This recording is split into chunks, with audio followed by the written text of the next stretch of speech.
What is going on, everybody? Welcome back to another episode. Just want to say I appreciate everybody supporting the channel. And if you are new, thanks for stopping on by. Hopefully you guys see some snakes that you like. And no, this is definitely not a live feeding. I just picked up a bunch of these furry little friends here. And unfortunately, they will have a short life. But rats are extremely nice. And you can pick these up and hold them. They're cute. But unfortunately, and fortunately, they are food for the ball pythons later on. So just want to give you guys an update on what's going on.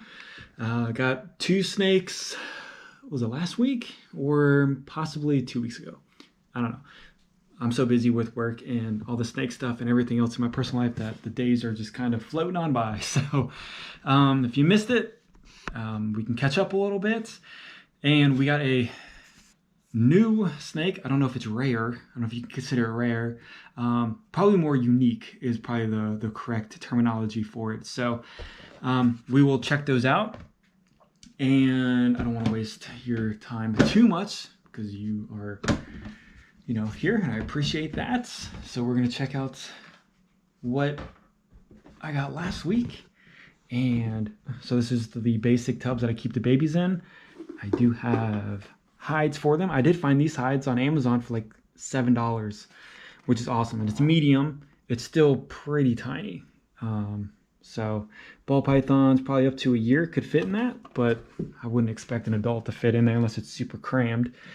And unfortunately, sorry, some of these snakes, 2 of the 3 are in shed, so they're not at their greatest colors. And they still look really good though. Very, very bright, even though she is in shed. So again, we have more females. Very, very high on the females, which is not necessarily a bad thing because you never know what the future entails.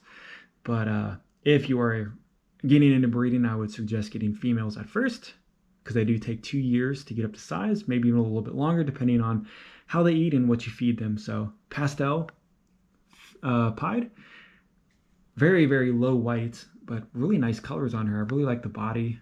Kind of where, can we see that? Yeah, where the line is, where it kind of bleeds right there. I think that's really cool.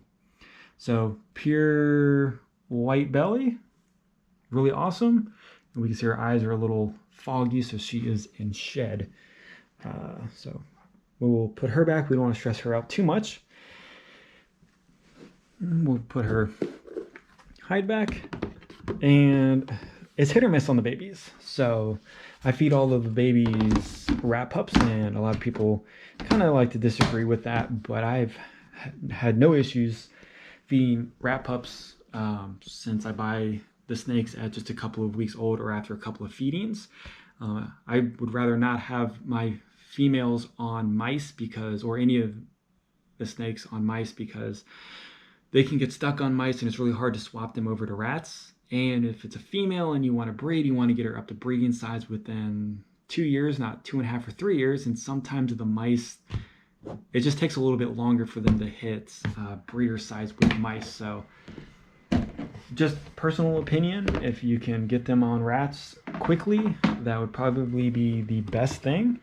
So trying to get them as babies to eat rats out of the egg, it can happen. And so this is black pastel pied and all white, almost all white on her. So really cool.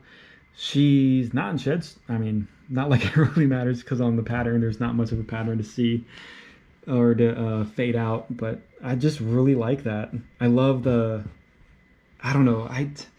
I say I love the high whites, but I also like the low whites depending on what's in the snake and how many genes are in the snake. Because if you get a 3-gene, 4-gene, 5-gene snake, you want to be able to see it. You want to know what's inside, or not inside, but what the snake has. Sticking her head out. So all of these will eat probably tomorrow. We'll see what happens. I might offer her food, but I might hold off depending on how the rat pups are looking. So we have this snake right here, and I guess these are a little unique. You guys can see, you guys probably already know what it is. So in shed, unfortunately, I really think she, hint hint, it's a female, banana pied.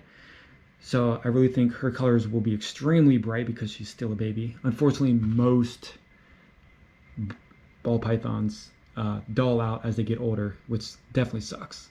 But they look really, really nice for the first couple of years. But don't let that deter you from getting a ball python, because they still look really good as adults. They're just not as vibrant as they are as babies. So, yeah, female. So a little bit about from what I've been reading and what I've been told. Hopefully I don't butcher this too much, and I'm sure you guys will let me know what I get wrong, which I do appreciate because I am still learning all of this stuff and dealing with boas and now the ball pythons. I'm trying to learn two completely different types of genes. So apparently the banana gene, even if you mix whatever into it, banana clown, banana pied, or just banana, apparently they're 90% males. So, and to have a female, it's pretty unique because I think to get the females, you have to put a banana to a banana to make the super form. Again, not 100% sure on that, but somehow you have to make a female to make other females. So, just hypothetically, if this was bred to another pied, and let's just say I get a male banana pied and a female banana pied, that female, just like the mom, would produce 50%, has the chance to make 50% males, 50% females. And then the males would be considered the female maker. So the males that came out of the parent of the female would make the babies of the male would be also, could hit 50% males and then 50% females. So if you see a banana that says male female maker, the parent was a female, and that male has the potential to make other females. So if you put a male pied with a regular female pied and you get more bananas, they would all be male. Right, I think so. Like, I'm confusing my brain right now. But hopefully that is what I'm saying is correct. You have to have a female to make more females. Pretty much. Whether it's on the line of the males it makes or the females it makes. So they are a little bit more expensive because of that. I know a lot of people do like buying the male female makers because they are cheaper, and then you have the possibility of making your own males and females. And then the more you produce with the mom, it just lines up with the males can make females, and then the females can make male or female. You just repeat the process. So I'm learning. I'm trying to learn this stuff. It is confusing going from all the ball python stuff to all the boa stuff. There's so many morphs, so much stuff. But honestly, if you guys could let me know, is there any other gene that is like this, where it's predominantly males and very few females? I don't know if that, I don't know how many there are that do that, or if banana is the only one, which is weird. So I'll keep you guys updated on her after she sheds, and hopefully we can get her to eat. So again, probably in the next week after she sheds, we'll offer her some food. And this is a very, I don't know, medium white, lowish white. So she's gonna look really good after she sheds because, oh, excuse me. There's a lot of pattern on her, and I'm really excited to see what she's gonna look like. So that is it. More updates on all three of these new babies, and of course, updates on everybody else. So again, I appreciate the support. Hopefully you guys liked seeing some of those animals, and I'll see you guys on the next video.